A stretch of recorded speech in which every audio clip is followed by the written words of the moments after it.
بەناوی خوای گەورە سڵاوتان لێبێت بەڕێزان لە بەرنامەی ئەمڕۆ شیکاری ورد بۆ داهاتووی جەنگی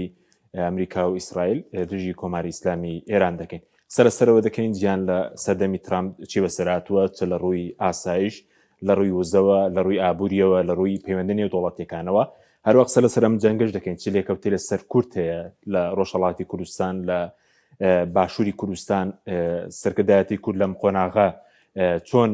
مامەڵە بکات. هەروە سەر لێکەوتەیەم جەنگەش لە سەرجیانی ئیسلامی دەکەین، لێکەوتێکی دەوێت لە سەرجیانی ئیسلامی و ڕەوتە ئیسلامیەکان و داهاتووی جەنگەکەش قسەی لەسەر دەکەین. ئەم پرسانە لەگەڵ بەڕێز مامۆستا مەسعود عەبدولخالق قسەی لەسەر دەکەین کە بەڕێزیان لە هەولێرەوە لەگەڵمانە. مامۆستا بەخێربێن، سوپاسیان بەدەبوون دەکەین. ئەگە سەرەتا سەرنجی بەڕێز بزانین لەسەر گیان لە سەردەمی ترامپدا خوێندنەوەیکی بۆ بکەین، دوای دینێ سەر جەنگەکەش لە ڕووی ئاسایشەوە، لە ڕووی پەیوەندی نێودوڵەتیەکانەوە، لە ڕووی ئابووریەوە خوێنەوەیەکمان بۆ بکەیت گیان لە سەردەمی ترامپدا. بەناوی خوای گەورە و میهرەبان. وڵای سەردەم یعنی سەدەی 21 نفوس ژمارەی دانیشتوان 8 ملیارە. ینی ئەوە ئەو کاتە نییە کە جەنگی جیهانی یەکەم ڕوویدا تقریبان هەمووی نەدەگەیشتە 2 ملیاری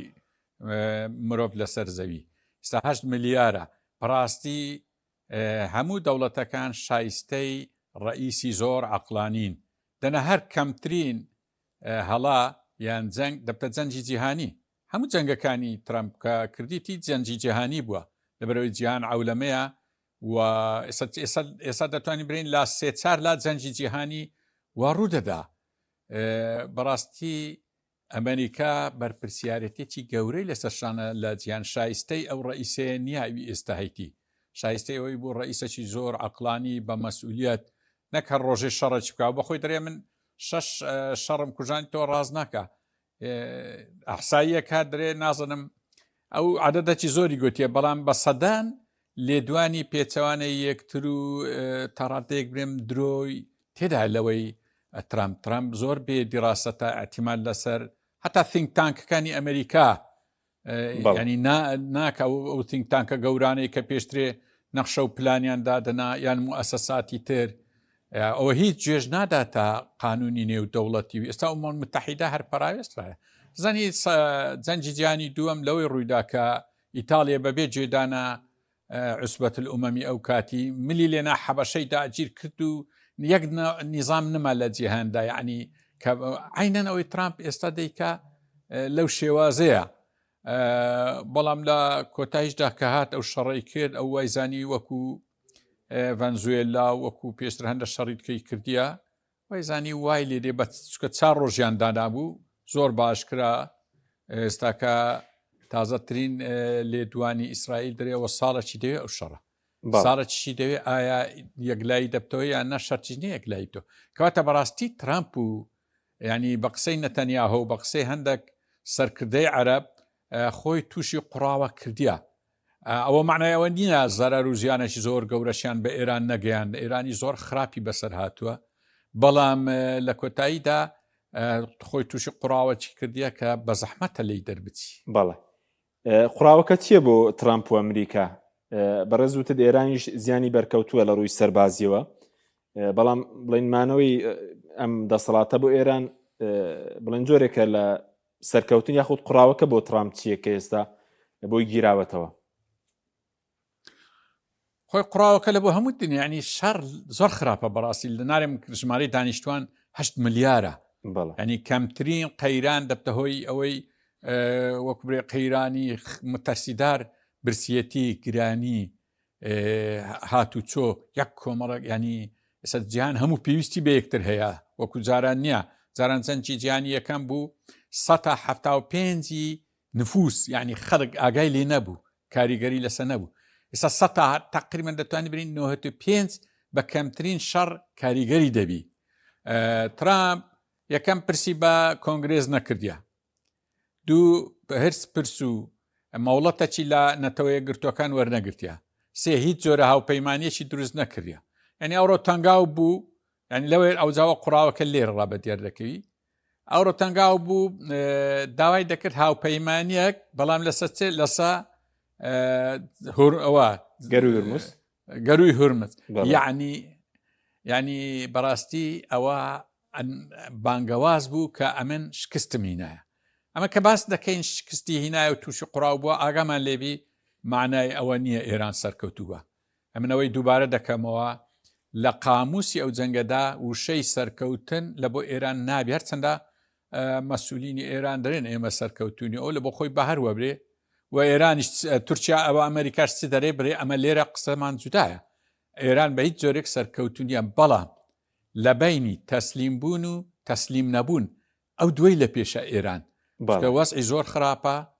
کەسی لەگەی نیە لە دنیاە و ئەوەی هەیە وڵاتانی عەرەبی لەگە ئیسرائیل و ئەمریکانە هەندێک لە عالەمی ئیسلامی ئەویش هەر زیاتر بەلای ئەواندانە نەک بەلای ئێران بەتەنهایە کەواتە لە بەردەمی ئێران تەنها تەسلیم بوون و بەڵام وا دەردەکەوێت تەسلیم نەبی چونکە لەو کات و ساتەدا کە ڕابەری هەڵدەبژێرن بەڕاستی معنای ئەوەی ئێران یان هێشتان حەویەتی مایە هێشتان توانای قەراری هەیە توانای خۆنوێکردنەوەی هەیە توانای هەنگاونانی هەیە بەڕێی من لەو قۆناغی دەرچوو کە برێن ئێران تەسلیم ببێ بەڵام ڕەنگە ماوەچیش ئەو شەڕە کێشی هەتا ساغ دەبتەوە. بەڵێ لە قۆناغی پێدوای تەسلیم بوون لە قۆناغی ئەوەش ڕزگار بوون چونکە پلانێنەوە بوو لە ماوەی 72 کاتژمێر بڵێن ئەمە دەسەڵاتە بڕوخێنن ئێران لەوەش توانی بڵێن دەربازی ببێ. پێم وایە بە ئاشکرا ڕاستە زەربەی یەکەم بەڕاستی زۆر کوشندە بوو ینی خەتی یەکەمی زۆربەی زۆری کوژران ئەوان وەکو ئەوەی لە حیزب اللهیاندا یان پێشترێ لە شەڕی عەرەبیش ئەوە لە خەتی یەکەمی عسکەریان دەدا ئەو کاتی قیادە سیاسیەکان ئێستا تەرکیزیان لەسا قیادە سیاسیەکانە. ئیسرائیل و ئەمریکا زۆر سەرکەوتوو بوون لەو ڕۆی یان بابرێن زاڵ بوون بەڵام کە دەرچوون لەو قۆناغی دەزانکە ئێران مؤسساتی زۆرە وەکو ئەو دەوڵەتان نییە تاکە ڕئیسێک مەسەڵەن عێراق سەدام حوسێن و سەدام حوسێن هەرات تەواو عێراق خەرات ئەوان مەجلیسی خوبرگانیان هەیە مەجلیسی تەشخیصی مەسلحەیان هەیە مەجلیس وزەرایان هەیە سەرۆکایەتی کۆماریان هەیە مؤسسەی ڕابەریان هەیە کە زۆر زۆر گەورەیە مؤسسەی پاسدارانیان هەیە مؤسساتیان گەلک زۆرە یعنی ئەو هەم مؤسساتانە هەمووی بەرپرسیارەتی خۆی هەیە و اختصاصی خۆشی هەیە لەبەر هەندێ لەو قۆناغی بەڕێی من دەرچوون کە 72 سعات و 4 ڕۆژ و ئەوانە لەو ئەوانە دەرچوونە ئێستا وەکو برێت دەست پێشخەری و یان بابرێن بەلای کەمی شەڕەکە بە تەنها لە دەست ئەمریکا و ئیسرائیل نەمایە وەکو شەڕی 12 ڕۆژەکە هەمووی لە دەست ئیسرائیل و ئەمریکا بوو ئێستا کە هەفتەك ڕەت بوو ئەو شەڕات تەنها لە دەست ئەوانە نەمایە ئێستا ئەوانیش کەوتونە شەڕی کەوتونە ئەو حالەتەی کە بابلێن هەز دەکەن کە شەڕەکە کات بەشە چکەوتەوە دەست ئێران. باشە بەس مامۆستا سەبارەت بە ئەمریکا هاوپەیمانەکانی ئێستا بڵێن وەکو بەرز داماژت پێکرد ترامپ ویستی بڵێن وڵاتانی تریش کەشتی جەنگی بنێرن تاکو ئێستا وەڵام نەدراوەتەوە بۆ گەروی هورمز هەتا داوای لە ناتۆ کرد بوو کە هاوکاری بێ وتی ئەگەر هاوکار نەبن بڵێن داهاتوویەکی خراپ چاوەڕێی ناتۆ دەکا یعنی وڵاتانی ئەوروپا لە بەردەم چیداوە ناتۆش ینی لەسەردەمی ترامپ لە بەردەم چیدایە کە ئێستا هەوڵی ینی دەیەوێ ئەوانیش بێن یارمەتی بدەن لەو جەنگە. من جێم لە لێدوانەکانی ئوسترالیا یابان ڕێژدەرای بەریتانیا ئەوانە بۆوانە ئەساسین ئەڵمانیا ڕاستی پێدەچی نەیەن چکە ینی ئەوانە خۆ درێنەمەکاکە خۆ تابعینین ئەوجە دوایی ترامپ ڕاستی لەگەر ناتۆش تەمەشاکە جەزیرەی گرینلاند هەر دوێنێ بوو بە تەمابوو هێز بنێری و ینی شەڕێکی لەگەر ئەوانەی ئەوروپا بکە زۆر مووقفی لەسە یەکێتی ئەوروپا خراپە ینی ئەجا ئەوە قوڕاوەکەی ها یعنی ڕاستیەکەی پرسی بە کەس نەکرد ئەو وەی زانی ئاوا پاروویەکی چەورە بانەی دەمە دەستکەس ئەو فکرەی لە بۆ هات لە جەنجی جیهانی یەکەم بەریتانیا ئەو حەولەی دەدا حەولی ئەوەی دەدا کەس نێزیک عوسمانی نەکەی بەخۆی بیەخی و بە تەنها قوتی بدا بە تاقی تەنها ئەوەش وای زانی وای لێرێ چۆن ڤەنزوێ لای وا لێ کرد ئێرانیش وای لێ دەکا بەڵام لەوەی سەرکەوتونەوە پێناچی ئەو هاوپەیمانی پێ دروستبی لە بۆ گەروی هورمز. بەڵێ وەکو ناتۆش لە بەردەم دڵە داهاتوویەکی خراپی دەوێت ناتۆ ئەگەر یارمەتیمان نەدەن وڵای خۆ دەزانتی ئەوەی لەگە کوردیش کرد ئەو ئستا مەسەلەن لەگەر مەزلیسەکی پێکینای مەزلیسی ئاشتی لە ڕۆژهەڵاتی ناوەڕاست پێم وایە لە چەند ڕۆژی داهات و یەقەگیری ئەوانش دەبی جا ئەوەیە هەرچی لە ڕێ بەگەر ترامپیکەوی ینی ئەوە چارە نووسەکەی وای لێ آخر لە حەدیث هەیە ینی مصاحبة الأمراء السوء مصاحبة الأمراء السوء حديثي لسرة يعني مصر ولاطاني خليجة تركيا إسرائيل يعني أنا هموي لا مزيسة جدانا إسرائيل بتاقي تناتواني أو شربات أمريكا بك أواني لو مزيسنا للرشرات نارس زور إحرازن رنگ ترامپ داوایان لێ بکە بەڵام پێشتر دەزانی ترامپ داوای لە سین کردیا لە رووسیا کردیا هەر یەکە بەنەوەک داواکاری سین و رووسیا جودایە لە بۆ ئیشی ترە داوای لە کورد کردیا لە حتا کوردیش باش لێ نەچوتە پێش داوای لە یەکێتی ئەوروپا و ناتۆ کردیا تقریبا لە هەمووی وەڵامی کەمە ینی ئەوە نیشانەی ئەوەیە کە پاشەکشەی گەورەی کێروی ترامپە يعني ئەوە وای لێ دێ ئەگەر ئەوە بەردەوام بی ئەو جارە مەزلیسی شوخ و کۆنگرس تەڕاتێک من حەچیاندا بەڵام ئەو جارە پێدەچی دەنگدەرانی ناو ئەمریکا چکە کاریگەری زۆری هەیە بێنە دەنگ خەریتەی ناو کۆنگرس دەگۆڕێ بەڵێ سەبارەت بە کورد لەو ڕۆژانە بەڕێز شخصە لەسەرەوە کردە بوو ئایا بڵێن ڕوخانی دەسەڵاتی ئێران لە بەرژەوەندی کورد نییە یعنی هەندێکە لە سەرای جەنگەوە پێیان وابوو ئەگەر ئێران بڕوخێ کورد قازان زەکات جا چ لێرە لە باشووری کوردستان چ لە ڕۆژهەڵاتی کوردستان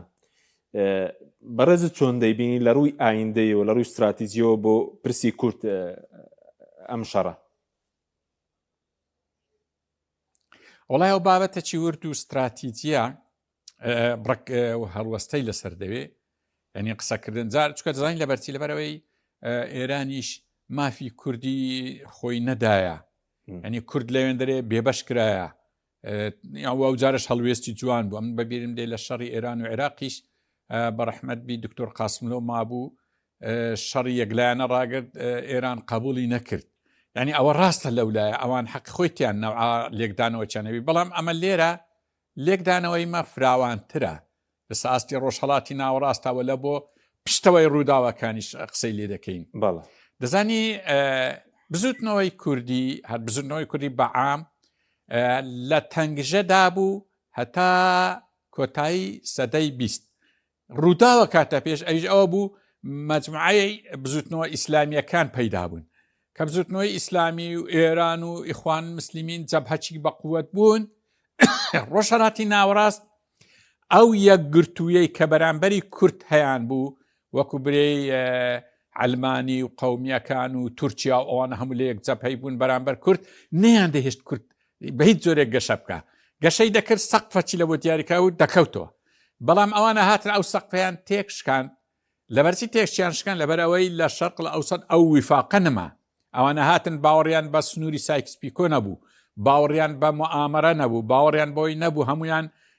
مەرجعیەتیان ئەمریکا و ناتۆبی ئیتر شەرق لە ئەوسەد بووە دوو بەش کە بووە دوو بەش مەجای کورد زۆر بووە کورد هەرسا کە ئیشتە ئەو ڕاتێ ئێستا ڕئیس جەمهوری هەبی لە دەستور ناوی هەبی لە ئەنحای عالەم ئەکتیڤبی فیدرالی بەڕەسمی هەبی یعنی ئەوە بەرهەمەیە ئێستا کە دەرێن لەو جەماعەتانە دەدرێت لە حرەکاتی ئیسلامی لە ئێران دەدرێت معنای چی لێ دێتەوە پێش جارێکی تر ئەو ئەزمونەی ساڵانی سەدەی 20 دێتەوە پێش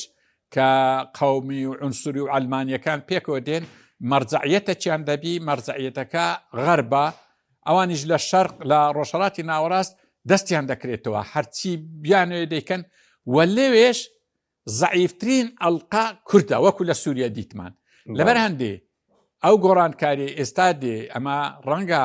وچە نەزەرمان جودایە ئەمە کوردین و زۆرمان حەز لێ کورد لە هەر پارچەکی ببتە هەرێم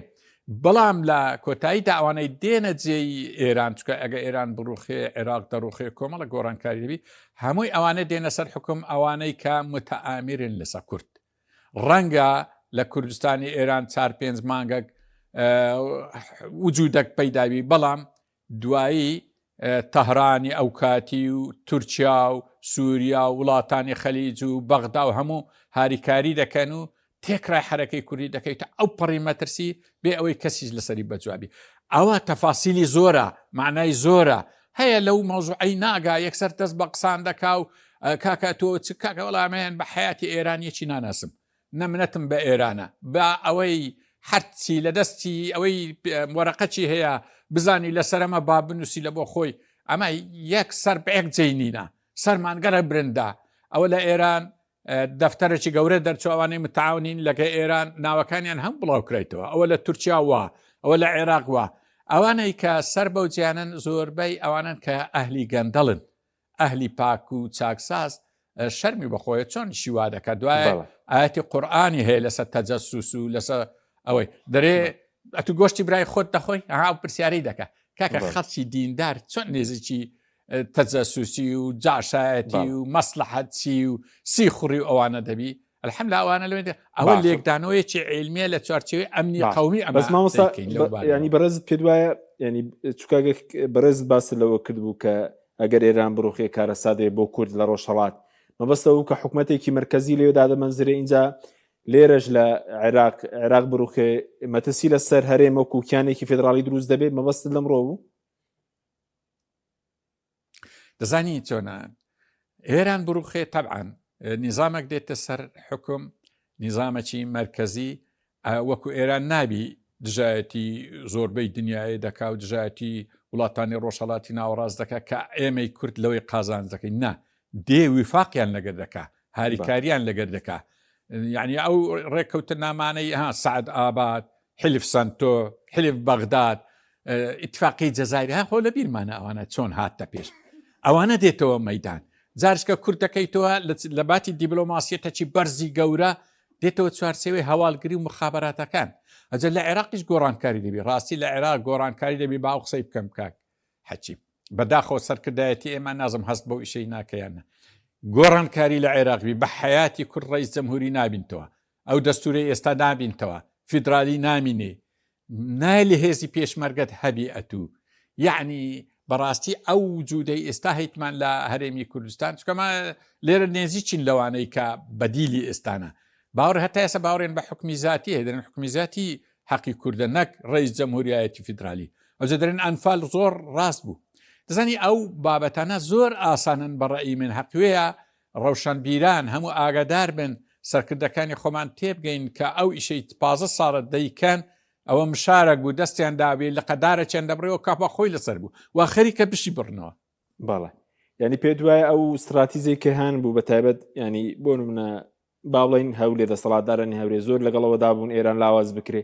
ئێستا تێگەشتون کە لاوازکردنی ئێران لە بەرژەوەندی هەرێمی کوردستاندانیە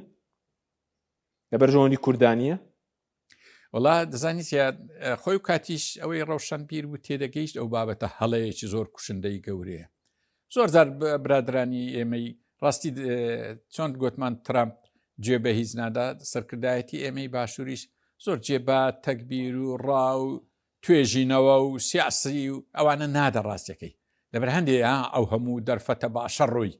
ئەو 35 ساڵێت هەرچی دەرفەتە هات بەل لە کۆتاییدا دەتوانین قسە چی بکەین زۆر گرنگە وردە دەتوانین بڵین سەرکردایەتی کورد هەموو دەرفەتە چی لە پێش بوو خوای گەورە هەموو دەرگایەکەوە بەڵام نەیتوانی کوردی بپەڕێنەوە ئەی پێی دەگوترێ بەڕل ئەمان نەیتوانی ڕاستەکەی ئەیسا وازح دیارە هەڵەکانی خۆی وای کرد ئەو ئیشەی پێ نەکرا ئێستا لە مەترسیدایە ڕاستی مەتری لە مەترەکەی چیە 15 ساڵ دەبی ئیش لە بۆ ڕۆژێکی وەکو ئەو ڕۆدەکە ئەوەی ئێستاوا ڕوودەدا بەڵام لە ناکاو تێگەیشت ئەگەرە ئەو ئیشەی سەرکردایەتی کورد ڕسمی کردیا بێتەتی هەرێمی کوردستان نامینێ مستەقبلی ینی حرەکاتی کوردی نامینێ نازم جێتان لێبوو یان نا هاکان فیدان هەفتەی ڕابردوو گوتی ئەمە ڕێک 20 جار گفتوگۆمان لەگەر حەشتی شعبی و دەسەڵاتدارانی عێراقی کردێکاکە وەرن باوەی لە سووریا کردمان با لە عێراقیش ئاوا بکەین دەرێ زۆر بەداخەوە ئەوانە جێلن نەهاتن لە گەرمان کە یعنی عێراق مشتری موامەرە نەبووە ئاگاتان لێبی هەردەمەکی عێراق مشتری موامەرە وایە لەو پیلانە گەورەی کە دوومانجی ڕابردوو بەسە کورد داهات عێراق بە ئەستەم ئۆکەیەکی بکردا بە هەرێمی کوردستانیش عینەن ئەوەی سووریایی بەسەر دەهات. ئەجا ئەوە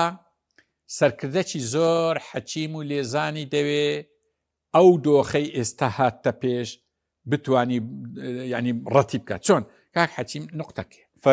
لە شەڕەکانی چەند جاری ڕۆژهەڵاتی ناوەڕست ئەمە هەموو پێی مرتاح بووین، زۆر لامان گرنگ نەبوو، نیگەران نەبووین. لەبەرچی لەبەر ئەوەی دەرفەت و مەترسی هەبوو، بەڵام دەرفەتەکان گەلە زۆرتر بوون، مەترسیەکان کەمتر بوون. ئەو جارە لەو شەڕی لەگە ئێران مەترسیەکان گەلە زۆرترن، دەرفەتەکان کەمن. ئێستا باش دەکەم دەرفەتەکان چیە؟ لەوەی سەرکردەی حەچیمی دەوێ کە بتوانی ئەو دەرفەتە کەمەی هەیە لەگە ئەو هەم مەترسی هەیە خۆی لێ لابدا بتوانی بەڕاستی ئەمە لەوەی دڵنیانی سەرکردەی وامان هەبی و بتوانی ئەو ئیشە بکە. بەڵێ مەترسیەکە چییە؟ مەترسیەکە ئەوەی باسم کرد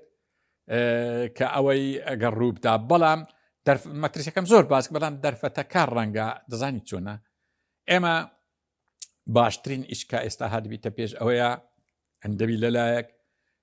حەقویە میلەتانی ناوچەکە بەعام، ئێرانیش بە تایبەتی زۆر سوپاسی کورد بکە کە بە ئیشارەتەکی ترامپ و نەتەنیاهۆ ئەوانە نەچوە ناو شەڕی. ڕاستی بزانە ئەوجا هەڵوەستەچی لەسەر نقطەچی دەکەم. ترامپ ڕەنگە یەخەگیری هەرێمی کوردستان بیبریان پارەم دایتەگۆ، یعنی هەرێمی کوردستان پێویستی بەو چەند ملیۆن دۆلارۆکەی ئەمریکای نەبوو بدرێتە هێزی پێشمەرگا خۆی سەرشۆڕ بکە، خۆی چاوشۆڕی ئەمریکا بکە و ترامپ لە ناکاو پێی برێ یاڵا بەخۆکەوە لە بۆ سبینێ برێ لێگەڕێن پێویستمان بگوین چەند ناخۆشە ئەو ئەمرە زابتیانە لەسەر بکەن. ئەوە یەو کەمە پارەیە. ئەمن دڵنیام چەند ڕۆژی داهاتوو، هەفتەی داهاتویان دوو هەفتەی داهاتوو ترامپ جارشکە یەقەگیری کوردی باشوور دەبتەوە، دەرێم پارەم نەداینی. یعنی هەرێمی کوردستان ئەتوو بە عێراقت هەیە، ئەتوو قەراری 688 هەیە، ئەتوو داهاتەکی زۆر تێ، هیچ پێویست بەو دەرەجەی ئەمە نارێن پشت لە ئەمریکای بکەن، نا بە هیچ نەوعەکی ئەوم نەگوتیە دەبی چکە ئەوە ئەمریکا و ڕۆژ ئاوایە نزیکەی 30 ساڵە هەرێمی کوردستان دەپارێزنم لەبەرچی دەرێم قیادەکی زۆر حەچیم. دەبی ئاگای لەوەش بی، دەبی ئاگای لەوەی بی ئێران و حرەکە ئیسلامیەکانیش پارسەنگەکن لە بۆ کورد، ئەوە زۆر وردەکاری دەوێت. ئەجە دەرفەتەکە چیە؟ دەرفەتەکە ئەوەیە ئێران لەو کات ساتەدا حەق وایە سوپاسی کوردی ئێرانیش بکە کە بە نەهاتن، یعنی بە ئیشارەتەک بە پەنجەکی ترامبری یاڵا هەستن و ئەوانیش هەر نەستان. کاتە ئێستا باشترین ئیش لە بۆ کورد ئەوەیە هەرێمی کوردستان پێ هەستی بچی نێوەنگیریەک بکە و ئێرانیش بەجێیان بکە و کوردی خۆشمان لە کوردستانی ئێران بەجێ هەموو لایەکی بکە، ڕێککەوت بە ڕێککەوتن ناوچە کوردستانیەکان جۆرێک لە ئیدارەکی جوان کە کوردیش پێ ڕازیبی و ئێرانیش پێ ڕازیبی، وەکو نمونە ئێرە کوردستانی من نەبی هەردەم دژی بەغدابی، نا لەوێ بەڕاستی لەگەر تاران پاڵپشتی یەکتری بکەن هەردوو لە ئێستا باشترین وەکو برێ ستاندەرترین هەنگاو ئەوەیە. ئەلەوەی ئەمە ئەوە دەرفەتەکەیە، ئەجا ئەو دەرفەتە کەمە گچکەیە تەسکە و لێزان نیشی دەوێت. باقیەکەی تر بەدیلی ئەوەی ئەو ئیشەی ئەمە دەرێم ئێرانی زەرمەندە و کوردیش زەرمەند دەبی، ئەوەیان مەترسیەکانە، ینی پانتایی مەترسیەکان لەوەیە کە زۆرە. بەس بەڕێزت باسی بزنەوەی ئیسلامیەکانت کرد، ینی گەشەی بزنەوەی ئیسلامیەکان جا چ و ئێران ببێ چی بڵێن لە شوێنی تر بووبێ، بۆچی ینی گەشەی بزنەوەی ئیسلامی گەشەی بڵێن بزنەوەی کوردیشی لێ کەوتۆتەوە، چ پەیوەندیەکان بە یەکەوەیە؟ وەڵای کا حەچیم لەوەی پێم وایە ئیسلامیەکان جاروەیە ئیشی زۆر گەورە و باش دەکەن، نازم ئاگایان لێ نییە، جاروەیە بیڵێنەوە باشە یان نازانن بیڵێنەوە یان ئەوە ناز قسمەتیان ینی یەخەگیری هەندێک شت دەبێن جاروەیە وەکوبرەی بچووکە لە چاوان، یعنی ئەوان چاکەکی زۆر گەورەیان کردیان لەگە بزوتنەوەی کوردایەتی کە باسم کرد، ئەوان وایان کرد درز بخرێتە ئەو جەبهە خراپ و پیسەی لە ڕۆژهەڵاتی ناوەڕاست کە 1% بوو دژ بە کورد، 1%. یعنی ئەوان وایان کرد ئەو درزەی بکەوتە ناوی وە کوردیش هەناسەیەکی گەورە وەرگری لە خەنکان ڕزگاربی و بگاتە و ڕادەی کە ئێستا ڕئیس جەمهوری هەیە لە جیهاندا، زەنگ ڕئیس جەمهور چەندە میمە وجودی هەیە لە دنیا، یعنی لە ئومەم متحیدەی ڕئیس جەمهور بە کوردی قسە دەکات، سڵاو دەنێری، ئەوە هەموو دەستکەوتی کەواتە لایەنە ئیسلامیەکان و خەرچی ئیسلامی حەق وایە خۆیان بکەنە ساحیبی ئەو قەزەی کوردی نەک قسەی دژی میلەتی کورد و دژی پارچەکانی تری کوردستان بکەن و تەبعا نارێم قسمەتیان یان بەسەر داگیرکەرانی کوردستان دابرێن یعنی ئەوە دەبی ئاگایان لەوەی نەبی کە ئەوە بەرهەمی خۆتات و ئالمانیەکان یان لایەنەکانی ترکە بانگەشەی کوردایەتی دەکەن بەخۆیان هەر یەکە سربەجەیەکن ئەتو ئیشە باشەکەت کردی ئەتو وەرە خۆت بکە ساحێب ئەوەشی یعنی ئەو قسەم لە بۆ کوردستانی عێراق کوردستانی تورکیا کوردستانی ئێران کوردستانی سووریا ئەت خۆت بکە خاوەن نەک دژایەتی لایەنەکانی تر بکەی لەبەر هەندێک بەڕاستی ئەمێن پێم وایە زانیاری یان سەقافەتی هەندێک لە ئیسلامیەکان زۆر زعیفە ئاگای لەوەی نییە چاکەی زۆر گەورەی کردیا لە بۆ حرەکەی کوردی نازانی قسەکەش بکە نازانی دەرجی برە برکاکەوا من ئەو چاکەیم کردی ئەو خیتابەشی نییە لێرەوەوە حەقوێ ئەوە جوان ڕوون بکرێتەوە دەوراتی لەسەر بکرێ تێی بگەیەندرێ ئەوەی تێنەگەیشتەوە ئەوەی تێگەیشتوشە ببتە مامۆستا لە بۆ ئەویشەی لە بۆ ئەوەی کار لە بۆ ئەوەی بکرێکە لایەنە ئیسلامیەکان و ئیسلامی وەکو ئێستا بە چاوەکی نامۆ تەمەشا دەکرێن لە چارچەوەی کوردایەتی وەتەنی کاکە ئەوان برێن کاکەمە بە خۆمان ساحبین بەڵێ باشە مامۆستا سەبارەت بە هەرێمی کوردستان ئێستا بڵێن کە لە چوارچەوەی عێراقدایە بڵێن ئێستا هێرشی ئەو گروپە چەکداران هەیە بۆ سەر ناوچەکانی هەرێم کە بنکەی ئەمریکای لێیە کنسوڵخانەی لێیە وە لە بەرامبەری دەبڵێن هێرشی ئیسرائیل و ئەمریکای بۆ سەر بنکانی حەشد دەبێت چی بکرێ هەرێمی کوردستان یعنی نەبێتە سوتەمەنی ینی ئێستا تا ڕادێک ڕاستەندەی خەڵک زیانی کردو بەس لەوە زیاتر بڵێن ڕوبەروی زیان نەبێتەوە دەزانی زۆر ڕوونم نمونەک زۆر جارم باس کردیا ئێستا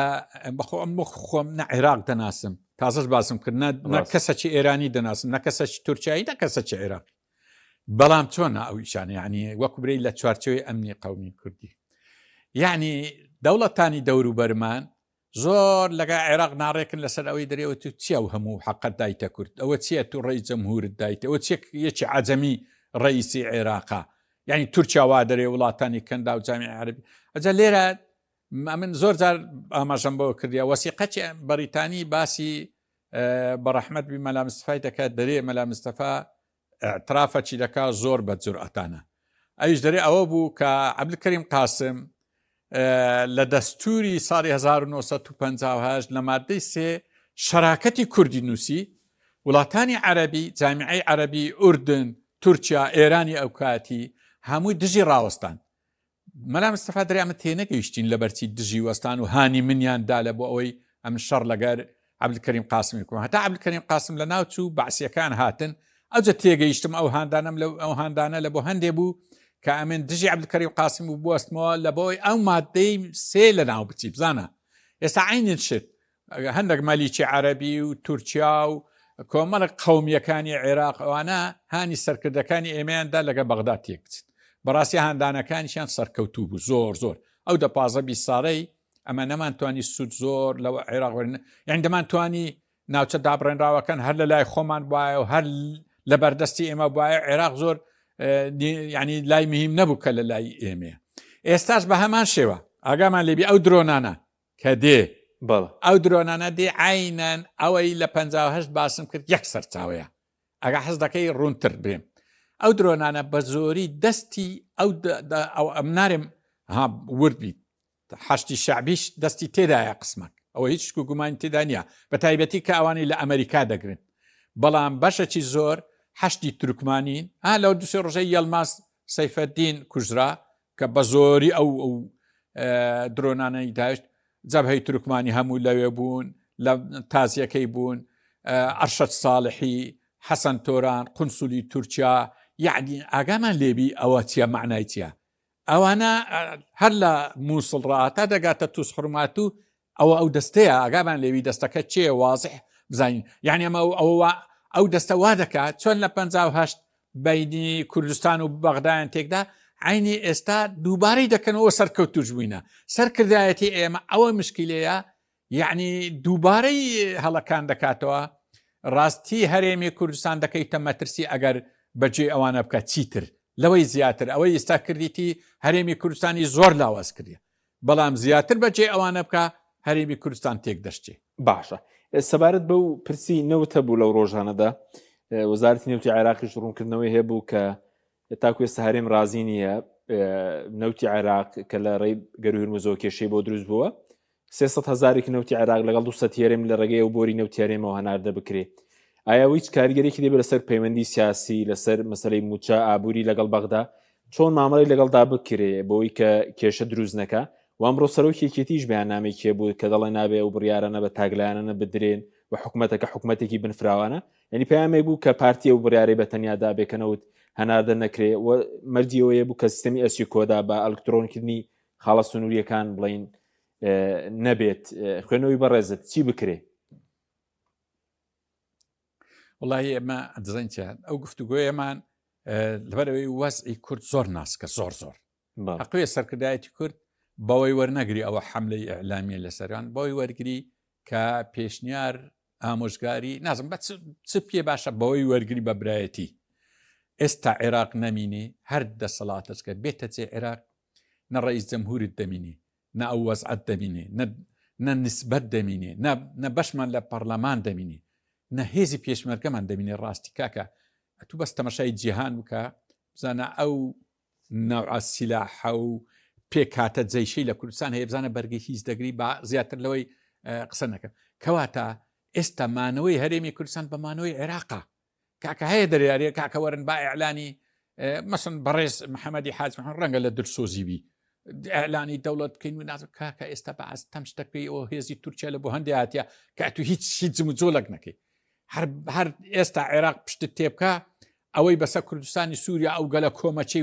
وڵاتانی ناوچەکە چکە ئاگاتە ئاگامان لە شتەچیبی ئێستا ترامپ ئەو مەزلیسەی پێکی نایە مەزلیسەی کە بەناوی غەزەیە بەڵام عایدی ڕۆژهەڵاتی ناوەڕاستە یەک دۆستی کوردی تێدانی هەمووی ناحەزە ئاگامان لێبی کورایی سەرکردایەتی کورد ئاگات لەوەی بی ئەتو تەنها عێراق لە بەردەستە ئێستا ئەتو هەر چەکوچەکی لە عێراق دەی معنا 100 چەکوچت لە خۆتدایە ئەمەن دەبی ئاگامان لەوەی بی لەبەر هەندێ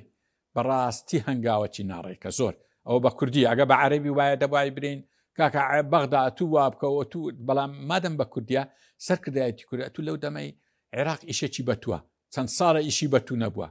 ئەتو بیکە ئەتو یعنی دەبتە کارتەچی بە قوت هەموو دەمێ ئەو نەفتە لێرە بڕۆ دوایە تو موچەی تو لەوەیە ئێستا تۆوی شەی دەکەی موچە نامینەی موچە مستەقبەلی موچە تازە کەوتۆ ژێر مەترسی لەبان دێ ئەمێن زۆر پێم باش بووە ئەو بەیانەی دەری بافڵ دەبوابی گۆڕانیش دەکەن و دەباوی پێش بەیانەکە بە دانیشتن بە تەلەفۆن لەگەت جەنابی کاک مەسعود قسەیان کردوای بیگان گوتبە ئەوە کوورە هەڵەیەکە وەکو هەڵەکانی ڕیفراندۆم و ئابووری سربەخۆ و باقی ئەو قرارانەی کە بە یەکلایەنی دەدرێ و دوایە شکستی هینایە هەمووی هەن لە دارگاکان ینی ها نەوت دەرکردنەکە ئەوەل چەند گوتمان کاکە نەوت لی کڕێن 170 یعنی ئەوانە هەمووی هەڵەی کوشندن دوایە بەبەر هەرێم ینی هەرێم بەخۆی توانایی هەڵەی گەورەتری توانای بەرگەی هەڵەی گەورە نمایە یعنی ڕاستەکەی لەبە هەندێ بەڕای من هەموو ڕەوشەنبیران بەدەنگەکی بەرز بە خێرایی بە سەرکردایەتی برایانی پارتی برێن لەو هەنگاوی پشێمان بیتەوە دیسان وەچی ئەوان کە بەجیان نەکردین و بووە زەرەر ئێستا لەوەی بەجێمان بکەن نابا نەوتەبا بڕوا و ئێمەش قازانجی لێ دەکەین و زیاتر ئەمە پێگەمان لە بەغدا و لە هەرێمی کوردستان پتەودەوی ئەسڵەن ئەم دەرێم مەرجی مادی دانێنن عیبە مەرجیان بەڵام مەرجی کەرکووک و ناوچە دابڕێنراوەکان دابنێن برن کاکە وەرن با نەفتان بڕەوەتەنەوە بەڵام وجودمان با لەوێ دەرەدا هەب یانی ئەوانە دەکرێت ئیشبی بەڵێ ینی پێ دوام هەڵەیە وەکو بەراورد دەکرێت بە هەڵەی ئابووری سەربەخۆ کە هەر لە بڵێن لە 2013 و کاتە تازەنەوە تەنار دەکرا کە ئێستا کۆتایەکەی دیار نەبوو بەڕێزت هەڵەیەکی گەورە و استراتیجیە ینی ئەمەش هەڵەیەکی گەورەیە ئەگەر ڕێکەوتن نەکرێت سەرۆکی پارتیش پامێکی هەبوو دوایە و پرسانە کە کاردانەوەی زۆری هەبوو وتی بە حکوومەتی هەرێم و عێراق کۆ ببنەوە با خەڵکی هەلپەرست ئەم بابەتە نەقۆزێتەوە ئەوڵای ئەوە جوان بوو زۆر ینی ئەی یەکەمی ڕۆژی یەکەم بەیانەکە تند ئەو خراپ بوو باشە سەرکردایەتی ئێمەش وەکو ترامپ پیلایەتی پێ ناچی پرسوڕا بە مەکتەب سیاسیەکەی خۆشیان بکەن لە بەرەندێ جارویە قرارشی بە سەری عیدەدا دوایە تاڕاتێک لی پشیمان دەبن ئەمن ئەوەی ئەوڕۆم پێ باش بوو کە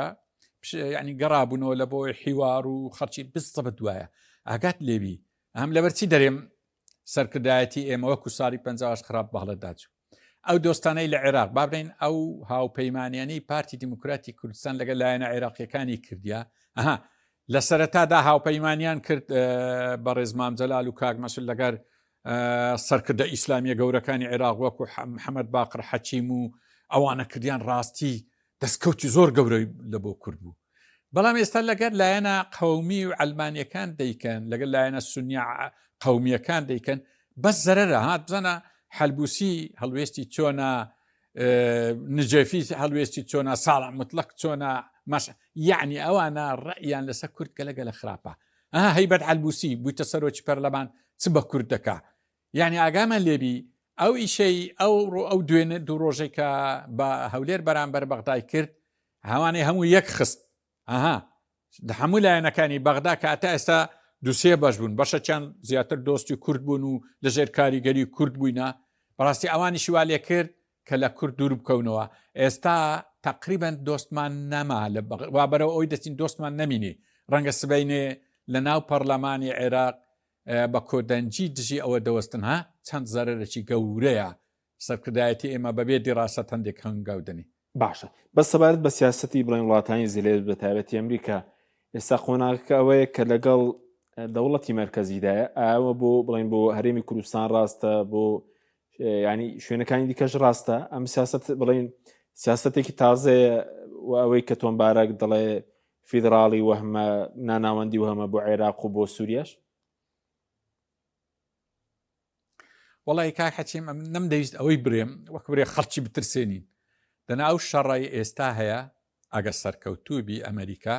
عین ئەو بەرنامەیە جێبێجەکە ئەی باس کرد ئەوی تۆمبارەك پێش 4 مانگ لەوە پێشگوتی کاکە فیدرالیست لە عێراق سەرکەوتونەوە لەگەر چی یان دەریامە 10 ساڵە پاشان هەندێک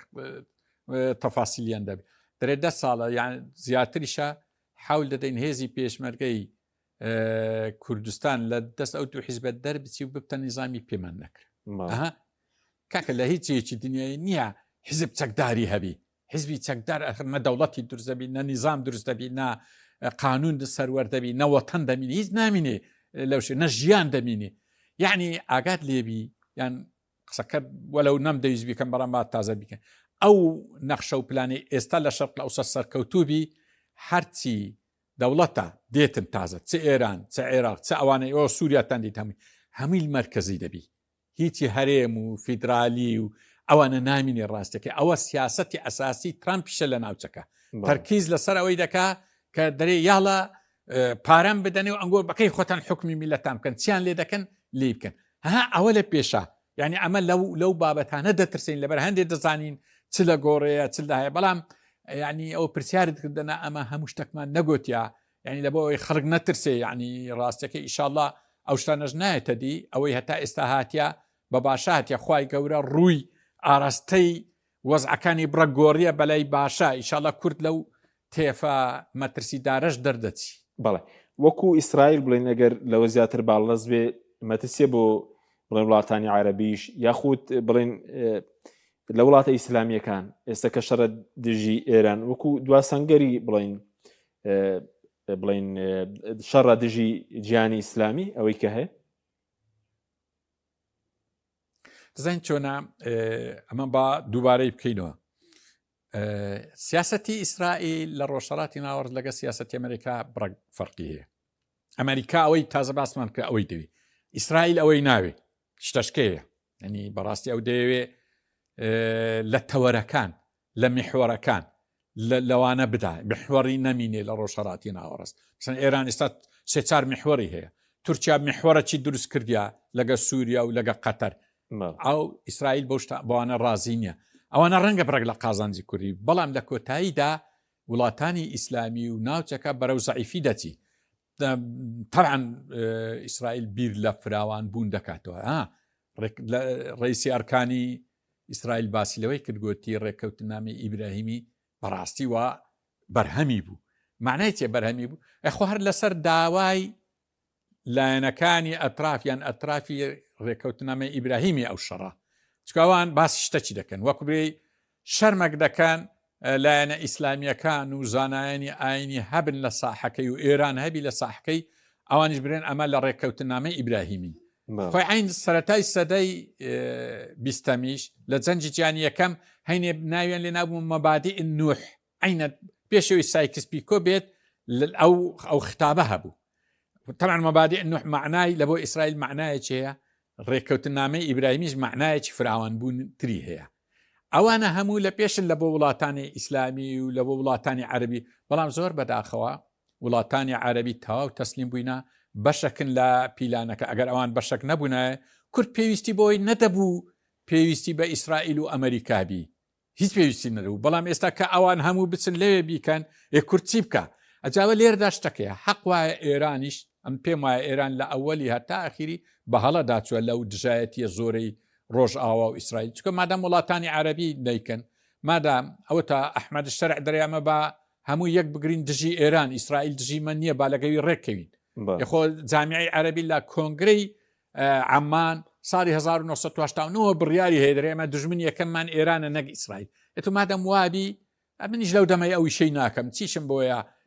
فەڵەستین بێخمە ئەستۆی خۆم برێم بەتەنها ئەمن ڕزگاری دەکەم کاکە پێت ناکراوە ئەوت بەسەر هاات ئێستاوە پاشەوەی ئەگەر شەڕیش خلاصبی ئێران لە شەڕیش ڕزگاربی ئەزمەی اقتصادێکی زۆر گەوری ڕوبەڕ دەبین بە میلەتە یعنی لە ئەزمەدا ئەوانە هەموو پێویستی بە خۆداچونەوە هەیە پێویستی بە دەرزوەرگرتن هەیە ئەوە شەرت نییە مووقفی من بی ئەوە خوێندنەوەی ساحە وەزعەکەی بەڵێ بە کورتی ئەگەر ئێران بکەوێت کاریگەریشی دەبێت لەسەر گیانی ئیسلامی ڕەوتە ئیسلامیەکان لە هەموو گیان بە کورتی بێ کاتمانەوە سپاس دەکەین مامۆستا وڵا کاک حەچیم ڕاستی پێ بڵێم جیهانی عەربی تەسلیم بووە ئەگە ئێران و لایەنە ئیسلامیەکان و ئیخوان المسلمینش تقریبا کەوتیە بەدەست عەرب دەزانین چیان بەس ئیخوان المسلمین کرد حرەکە ئیسلامیەکان و ئێرانیش بکەوی ئەوە دوا سەنگەرە عالەمی ئیسلامی دەکەوی بەڵام ئەم باش تەک پێ بڵێم ئیشی خوای گەورە زۆر جیایە ئەو نەخشە و پلانانە ئەوی ئێستا دەیبینین ڕەنگە وەزعەک بێتە پێش هەمووی هەرگەڕێتەوە وەرگەڕێتەوە وەزعەک دێتە پێش کە تەوەقع نەکرا من حيث لا يحتسب هەینێ ڕەنگە کوردیش قازان بکە و عالەمی ئیسلامیش قازان بکەن و مهم ئەوەیە ئەمە لایەنگری مەزلوم بین دژی زاڵم لەو بەرنامەیە ئینشاءالله لەسەر دنیایش سەرکەوتوو دەبین و لە قیامەتیش سەربەرز دەبین بەڵێ سوپاس دەکەین بەڕێز مامۆستا مەسعود عەبدولخالق مادومان کردی سوپاسی ئامادەبوون دەکەین کە لە هەولێرەوە لەگەڵمان بووی زۆر سوپاس بۆ بینەرانی بەڕێز سوپاس باوەکارانم خواتان لەگەڵ